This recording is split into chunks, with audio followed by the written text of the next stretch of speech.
Number 21 سورۃ العلق آیت number 1 30واں سپارہ رکوع نمبر 21 سورۃ العلق آیت نمبر 1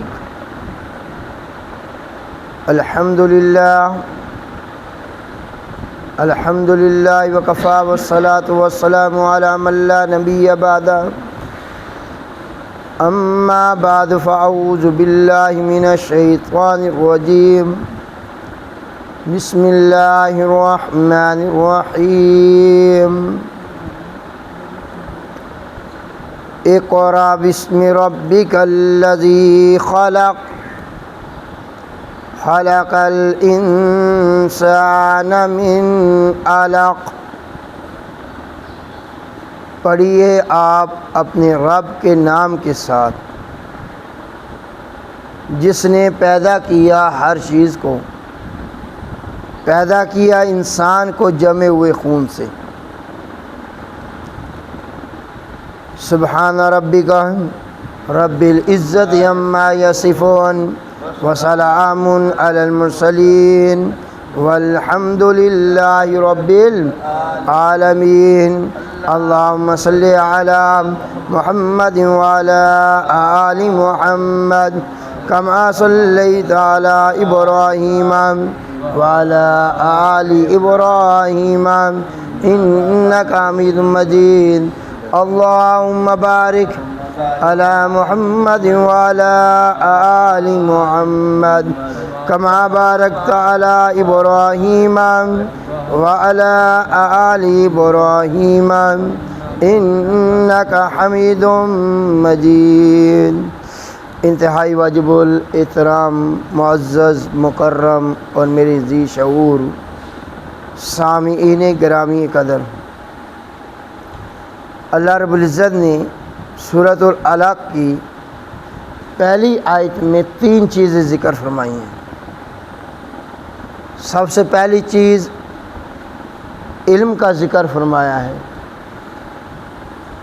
اور دوسری چیز علم ہو یا ہر جائز کام ہو، ہر نیکی کا کام ہو، تو وہ کس کے نام سے شروع کرنا ہے جی؟ اللہ رب العزت کے نام سے۔ اور تیسری چیز ہر چیز کا، کل کائنات کا خالق کون ہے؟ اللہ۔ اس ایک آیت میں یہ 3 چیزیں ذکر اللہ رب العزت نے فرمائی۔ پہلی چیز کا تذکرہ آپ نے کل سماعت فرمایا کہ اللہ ذوالجلال حضور علیہ السلام کو فرما رہے ہیں کہ آپ پڑھیے۔ پڑھنے کا حکم اللہ ذوالجلال اپنے محبوب کو دے رہا ہے۔ تو اس سے معلوم ہوا علم کتنی قیمتی چیز ہے، کتنی اعلیٰ چیز ہے کہ اللہ پاک خود حضور علیہ السلام کو فرما رہے کہ آپ پڑھیے۔ اور دوسری چیز جس پہ آج میں نے تھوڑی سی روشنی ڈالنی ہے کہ جو کام بھی آپ نے کرنا ہے وہ کس کے نام سے شروع کرنا ہے جی؟ اللہ رب العزت کے نام سے۔ کیونکہ مشرکین مکہ اپنا کوئی کام بھی شروع کرتے تو وہ کیا کہتے تھے؟ بسم اللہ والعزیٰ، اپنے بتوں کے نام سے شروع کرتے تھے کہ یہ کام میں شروع کر رہا ہوں، آغاز کر رہا ہوں کس کی مدد سے؟ لات، منات، عزیٰ، ہبل، اپنے 360 بتوں کے نام سے وہ شروع کرتے تھے۔ اللہ پاک نے اس کے مقابلے میں لفظ نکالا بسم اللہ الرحمن الرحیم کہ آپ اے انسانوں، بالخصوص مسلمانوں، آپ نے جب بھی کوئی کام شروع کرنا ہے یا آغاز کرنا ہے تو ابتدا میں کیا پڑھنی ہے جی؟ بسم اللہ الرحمن الرحیم۔ اور جس کام کے شروع میں تم پڑھ لو گے اس کام میں برکت آ جائے گی۔ تو اس کا معنی بڑا آسان ہے ابتدا کرتا ہوں میں، شروع کرتا ہوں میں اللہ رب العزت کی مدد کے ساتھ، جو بڑا ہی مہربان نہایت رحم کرنے والا ہے۔ اور آپ کے میرے آقا امام الانبیاء حضرت محمد رسول اللہ صلی اللہ علیہ وسلم کی حدیث مبارکہ ہے جی، مسند احمد میں حضور علیہ السلام کیا فرماتے ہیں؟ کل امر ذی بال لا یبدأ فیہ بسم اللہ فہو ابتر یا فہو اقطع۔ ہر وہ کام، کل امر ذی بال، ہر وہ مباح اور جائز کام، ہر وہ نیک کام، لم یبدأ فیہا بسم اللہ، جو بسم اللہ کے بغیر اس کی ابتدا کی جائے، آغاز کیا جائے، فہو الابتر، وہ دم کٹا ہے، وہ نامراد ہے، یا ایک روایت میں فہو اقطع، وہ نامکمل ہے، اس میں برکت نہیں ہوگی، اس کام میں برکت نہیں ہوگی۔ اب برکت کس کو کہتے ہیں؟ برکت کیا چیز ہے؟ اسی طرح ایک عالم بیان کر رہے تھے، جیسے ابھی میں آپ کے سامنے بیان کر رہا ہوں کہ ہر وہ کام جو کس کے نام سے شروع کیا جائے اس میں کیا آتی ہے؟ برکت۔ ایک ہندو کی لڑکی، ہندو گھرانے کی، اس نے یہ بات سن لی، جیسے اب تو یہاں پاکستان ہے، ادھر تو یہ کام نہیں ہے، پاکستان اور ہندوستان کی تقسیم سے پہلے جو گھر ہوتے تھے، ایک ہی بستی میں مسلمان بھی ہیں، ساتھ ہندو بھی ہیں، ساتھ سکھ بھی ہیں، ساتھ یہودی بھی ہیں۔ خود حضور علیہ السلام کے زمانہ میں مدینہ کے اندر کون تھے؟ یہودی تھے۔ تو گھر محلوں میں ہندوؤں کے ہوا کرتے تھے۔ تو عالم مسجد کے خطیب نے یہ مسئلہ بیان کیا لاؤڈ سپیکر کے اندر، اوپن چلتے تھے سپیکر شروع میں۔ ایک ہندو کی لڑکی نے یہ بات سنی نا، تو وہ اپنا ہر کام، گھر کا کوئی کام بھی کرے نا تو وہ بسم اللہ کے نام سے شروع کرتی تھی۔ یعنی آٹا گوندھ رہی ہے تو آٹا گوندھنے سے پہلے کیا پڑھ رہی ہے وہ؟ ہانڈیاں پکانے لگی ہے تو کیا پڑھتی؟ جھاڑو لگانے لگتی ہے تو بسم اللہ پڑھتی۔ گھر کا ہر کام وہ کس کے نام سے شروع کر رہی ہے؟ اس کے باپ نے دیکھا نا کہ لڑکی تو ہماری ابتدا اللہ کے نام سے کرنے لگ گئی ہے، تو اس نے بولا میری بیٹی یہ کیوں پڑھ رہی ہے؟ تو اس نے کہا جی میں نے سنا ہے کہ جو کام اللہ کے نام سے شروع کیا جائے اس میں کیا آ جاتی ہے؟ اللہ رب العزت برکت ڈال دیتا ہے، اس میں خیر و برکت آتی ہے، خیر و عافیت سے وہ پائے تکمیل تک پہنچتا ہے، مصیبت سے اللہ بچاتا ہے، تکلیف سے بچاتا ہے، تو آزمائشوں سے وہ بچ جاتا ہے۔ کہا اچھا ٹھیک ہے۔ اس نے بیٹی کو آزمانے کے لیے اور میرے نبی کی بات کو آزمانے کے لیے کیا کہتا ہے؟ اس کی سونے کی مندری تھی بیٹی کو، تو کہتا ہے یہ بیٹی اندر رکھ کے آ، کل میں لے لوں گا۔ اس نے بسم اللہ پڑھ کے لی اور اندر جا کے رکھا، اندر جا کے رکھ آئی۔ باپ جو اٹھا نہ رات، تو جہاں بیٹی نے مندری رکھی تھی وہ اٹھا کے دریا میں پھینک آیا۔ اب وہ حضور علیہ السلام کی بات کو آزما رہا ہے، پرکھ رہا ہے کہ واقعی برکت ہوتی ہے یا نہیں ہوتی، اور اس کو میں جھوٹا قرار دوں۔ پھینک آیا، آ کے سو گیا۔ جب صبح ہوئی بازار گیا، مچھلی خریدی، اور دوپہر کا ٹائم ہے، گھر آیا مچھلی خرید کے، بیٹی کو کہتے ہیں اس کو نا کاٹ کے نا آج مچھلی کا دل کر۔ بیٹی نے جو بسم اللہ پڑھ کے اس کو کاٹا نا، تو اسی مچھلی میں سے وہ مدری نکل، اس نے دھو کے وہیں نکال کے وہاں رکھ دی۔ کھانا تیار ہو گیا، کھانا وغیرہ کھا لیا باپ نے۔ اب کھانے کے بعد باپ کہتا ہے بیٹی کو کہ وہ جو میں نے کل آپ کو مندری دی تھی نا سونے کی، وہ لے آؤ۔ اب باپ کے ذہن میں کیا ہے؟ اب یہ دوسری پڑے گی بسم اللہ، اس نے نہیں پڑھی، بسم اللہ کا کوئی فائدہ نہیں ہے، اس کو بتاؤں گا میں، کوئی برکت نہیں ہوتی۔ وہ تو آزما رہا تھا، اور باپ کو بھی پتہ تھا کہ مندری میں نے اٹھا کے کدھر پھینک دی ہے؟ دریا میں۔ اب وہی بیٹی اٹھی اور اندر گئی اور مندری اٹھا کے لے آئی اور باپ کے سامنے رکھ دی۔ اب باپ حیران کہ یہ مندری تو میں کدھر پھینک کے آیا تھا؟ دریا میں، اور یہ اس کے ہاتھ پھر کیسے آ گئی؟ پھر وہ سمجھ گیا کہ واقعی بھائی بسم اللہ میں برکت ہوتی ہے۔ بسم اللہ میں کیا ہوتی ہے؟ برکت ضرور ہوتی ہے۔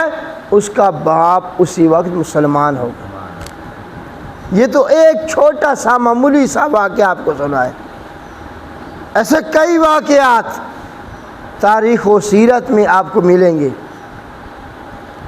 اور حضور علیہ السلام نے اس امت کو جو طریقے دیے ہیں، موقع محل دعائیں سکھا دی ہیں۔ کسی نے اسلام کے چوتھے خلیفہ ہے نا، امیر المومنین، داماد رسول حضرت علی المرتضیٰ شیر خدا رضی اللہ تعالی عنہ سے پوچھا کہ یار تم عبادت کس وقت کرتے ہو؟ عبادت آپ نے بڑا خوبصورت جملہ بولا، کیونکہ حضور علیہ السلام کے پروردہ ہے نا، حضور نے تربیت فرمائی ہے ان کی۔ تو آپ نے فرمایا بھائی ہم تو 24 گھنٹے رب کی عبادت میں ہوتے ہیں۔ کس کی عبادت میں؟ رب کی عبادت میں۔ نے کہا یار یہ کیسے؟ تم کھاتے بھی ہو، تم پیتے بھی ہو، تم سوتے بھی ہو، تم جاگتے بھی ہو، تم باتھ روم میں بھی جاتے ہو، نکلتے بھی ہو، گھر بھی رہتے ہو، بیوی بچوں میں مشغول ہوتے ہو، باہر کاروباروں کے لیے نکلتے ہو، تجارت کرتے ہو، تم کیسے 24 گھنٹے عبادت میں ہو گئے؟ تو حضرت علی رضی اللہ تعالیٰ فرماتے ہیں کہ ہم جو کام بھی کرتے ہیں نا، اپنے پیارے پیغمبر امام الانبیاء حضرت محمد رسول اللہ صلی اللہ علیہ وسلم کے طریقے کے مطابق کرتے ہیں۔ ہمارا سونا حضور کی سنت کے مطابق ہے، ہمارا اٹھنا اپنے پیارے پیغمبر کی سنت کے مطابق ہے، ہمارا کھانا حضور کی سنت کے مطابق ہے، ہمارا پینا حضور کی سنت کے مطابق ہے، حتیٰ کہ باتھ روم میں جانا اور نکلنا، ہمارا بچوں میں رہنا، تجارت کرنا، ہماری خوشی ہماری غمی، ہمارا اٹھنا ہمارا بیٹھنا، وہ کس طریقے کے مطابق ہے؟ کن کے طریقے کے مطابق ہے؟ حضور علیہ السلام کی طریقے کے مطابق ہے۔ تو آپ علیہ السلام نے صبح اٹھنے کی دعا بتائی ہے، رات سونے کی دعا بتائی ہے، کھانا کھانے کی، کھانا کھانے کے اب دیکھیں آپ دعائیں، اور ان دعاؤں میں کس کا نام ہے؟ اللہ کا. رات سونا ہے تو بسم اللہ آموت واحیا. صبح اٹھنا ہے الحمدللہ الذی، الحمدللہ الذی احیانا بعد ما ماتنا والیہ النشور. کھانا کھانا ہے تو بسم اللہ وعلی برکت اللہ. کھانے کے بعد الحمدللہ الذی اطعمنا وسقانا وجعلنا من المسلمین. کوئی دعوت کر رہا ہے تو الحمدللہ الذی اللہم اطعم من اطعمنی واسقی من سقانی. باتھ روم میں جانا ہے تو وہ دعا ہے اللہم انی اعوذ بک من الخبث والخبائث. نکلنا ہے تو دایاں پاؤں باہر رکھنا ہے، جب داخل ہونا ہے تو بایاں پاؤں رکھنا ہے. نکلتے ہوئے دعا کون سی ہے؟ الحمدللہ الذی اذھب عنی الاذی وعافانی. گھر سے نکلنے کی دعا ہے، گھر میں داخل ہونے کی دعا ہے. حتیٰ کہ آپ علیہ السلام نے بیوی کے قریب جانے کی دعا بتا دی. اللہم لا تجعل للشیطان مما رزقتنی نصیبا. تو موقع محل کی جو بندہ دعا پڑھ لیتا ہے وہ کام اس کا کیا بن جاتا ہے؟ عبادت. وہی کام ہمارا کیا بن جاتا ہے؟ اسی طرح حضرت علی رضی اللہ عنہ فرماتے ہیں کہ ہم جو کام بھی کرتے ہیں اپنے پیارے پیغمبر کے طریقے کے مطابق کرتے ہیں تو ہمارا کھانا بھی عبادت، ہمارا پینا بھی، ہمارا سونا بھی، ہمارا جاگنا بھی، حتیٰ کہ باتھ روم میں جانا بھی عبادت. ہماری تجارت نبی کی سنت کے مطابق، گھر سے نکلا سنت کے مطابق، تو ہمارا سارا دن رات حضور کے طریقے کے مطابق ہے. لہذا ہم 24 گھنٹے کیا رہتے ہیں؟ عبادت میں رہتے ہیں. دو شیطان تھے نا، ایک موٹا تازہ تھا اور ایک پتلا تھا. جو موٹا تازہ تھا وہ کافر کے ساتھ رہتا تھا، جو پتلا تھا وہ مسلمان کے ساتھ رہتا تھا. اب ان کی آپس میں باتیں ہوئیں کیونکہ شیطان ایک نہیں ہے، شیطان دے تلے اس کے بڑے چیلے ہیں، شیاطین ہیں. تو انہوں نے آپس میں بات کی بھی آئی. ایک نے کہا یار تو موٹا بڑا ہے. نے کہا یار جیڑا بندہ اتنے میں مسلط آنا وہ بندہ کھاندہ رہندا ہے، کدی اللہ دا نام نہیں لیا، تو میں اس کی ہر کام میں شریک ہو جاتا ہوں، ہر کام میں. اور جو مسلمانوں کے اوپر شیطان مسلط ہوتا ہے وہ کہتا ہے یار وہ تو سانو اپنے نال شریک ہی کوئی نہیں کرتے. جو کام بھی کرتے ہیں تو نام کس کا لے لیتے ہیں؟ آپ کھانے کی ابتدا میں جو بندہ بسم اللہ وعلی برکت اللہ دعا پڑھتا ہے تو شیطان جو ہے وہ کھانے میں شریک. اگر بسم اللہ بندہ بھول گیا ہے، جہاں بھی یاد آ گیا ہے، تو اگر آپ پڑھ لو بسم اللہ اولہ و آخرہ، تو جتنا شیطان نے کھایا ہوگا وہ سارا اس کا باہر نکل آئے گا. تو شیطان کہتا ہے یار یہ مسلمان تو جو کام بھی کرتے ہیں اپنے پیارے پیغمبر کے طریقے کے مطابق کرتے ہیں، اللہ کے نام سے شروع کرتے ہیں. تو قرآن کی تلاوت بھی ہم کرتے ہیں تو کس کے نام سے شروع کرتے ہیں؟ اذا قرأت القرآن فاستعذ باللہ من الشیطان الرجیم. کہ جب آپ قرات کا ارادہ کریں قرآن مجید کی تلاوت کا تو سب سے پہلے پناہ میں آ جائیں کس کے؟ شیطان مردود سے. فاستعذ باللہ من الشیطان الرجیم. پناہ مانگ لے آپ شیطان مردود سے کہ اللہ مجھے اس سے بچا لے. تو یہ اللہ رب العزت کی رحمت کی دیوار ہے. کیا ہے جی؟ بسم اللہ تعوذ شیطان کو بھگانے کا ہتھیار ہے. تعوذ کیا ہے جی؟ شیطان کو بھگانے کا ہتھیار ہے، اور بسم اللہ الرحمن الرحیم اللہ رب العزت کی رحمت کی دیوار ہے۔ اللہ رب العزت کی رحمت کی کیا ہے؟ دیوار ہے، کہ جب دیوار آ گئی شیطان بھاگ گیا، اب وہ اللہ کی رحمت تیرے اوپر آ رہی ہے، برس رہی ہے۔ تو آج کی آیت میں جو آپ نے سماعت فرمایا کہ اللہ پاک فرما رہے ہیں اقرا بسم ربک الذی خلق، شروع کریں آپ کس کے نام کے ساتھ؟ اپنے رب کے نام کے ساتھ۔ کون سا رب؟ الذی خلق، الذی جس نے پیدا کیا ساری مخلوقات کو، کل شیء۔ یہ تیسری بات اللہ پاک ذکر فرما رہے ہیں اس آیت میں کہ کل کائنات کا مالک کون ہے، کل کائنات کا خالق کون ہے؟ آسمان، 7 آسمان تہ بتہ کھڑا کرنے والا کون ہے؟ زمین کو بنانے والا کون ہے؟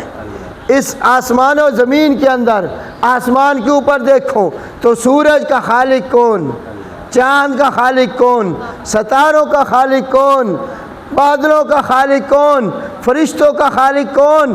زمین پہ آ جاؤ، زمین کے اوپر پہاڑ ہیں، درخت ہیں، چرند ہیں، پرند ہیں، کیڑے ہیں، مکوڑے ہیں، زمین کے نیچے والی مخلوق، خشکی والی مخلوق، تری والی مخلوق، آبادی والی مخلوق، جنگلات والی مخلوقات، یہ ساری چیزوں کا خالق کون ہے؟ اللہ۔ اللہ فرماتے ہیں جب سب چیزوں کا خالق میں ہوں تو پھر تم نے ان چیزوں کو دیکھ کے، ان چیزوں کو دیکھ کے، مخلوقات کو دیکھ کے تم نے یہ اندازہ لگانا ہے کہ اگر ان سب کا خالق میں ہوں تو پھر عبادت بھی کس کی کرنی ہے؟ اللہ۔ پھر آپ نے تلاوت بھی کس کتاب کی کرنی ہے؟ اللہ کے قرآن کی۔ تو اللہ ذوالجلال نے اس آیت میں 3 چیزیں ذکر فرمائی تھی جو میں نے آپ کے سامنے ذکر فرمائی۔ سب سے پہلی چیز کہ آپ نے پڑھنا ہے، علم حاصل کرنا ہے۔ دوسری چیز کہ وہ علم بھی شروع کرنا ہے تو کس کے نام سے؟ ہر کام کس کے نام سے شروع کرنا ہے؟ لیکن یہ یاد رکھنا ہر جائز کام، یہ نہیں کہ بندہ گناہ والا کام کر رہا ہے تو اتنے بسم اللہ پڑھے، وہاں کیا پڑھے؟ بسم اللہ پڑھے۔ اور بندہ چوری کر رہا، کی کر رہا؟ تاکہ بسم اللہ الرحمن الرحیم مولوی صاحب آکھیا جی جیڑا کام کرنا ہے بسم اللہ نال شروع کرنا نے تو برکت پہ ویسی ہے، تو چوری کرنے جا رہا ہے تو کیا پڑھ رہا ہے؟ اس میں برکت ہوگی؟ نہیں ہوگی۔ بات سمجھ آئی؟ اسی طرح بندہ چوری دی مرغی ناپ کے تو اتنے پڑھے بسم اللہ اللہ اکبر، مرغی حلال ہوگی میرے تے، یہ ہو جائے گی؟ مولوی صاحب نے کہا جی ہر کام اللہ کے نام سے شروع کرنا ہے، کیوں ریاض صاحب، راڑا صاحب؟ یہ نہیں ہر اور بندہ شراب پی رہا تھا کہ بسم اللہ الرحمن الرحیم، گناہ والا کام نہیں، گانا سنے بے حیائی دیکھے تو بندہ کہ میں بسم اللہ پڑھ رہا، وہاں برکت نہیں ہوگی۔ برکت کن کاموں میں ہوگی؟ جو جائز کام ہو گئے، جو شریعت کے مطابق کام ہو گئے، ان میں برکت ہوگی۔ تو اللہ سے دعا ہے اللہ پاک ہمیں ہر کام حضور علیہ السلام کی طریقے کے مطابق اور اللہ کے نام سے شروع کرنے کی توفیق عطا فرمائے۔ وما علینا الا البلاغ المبین۔ اللہ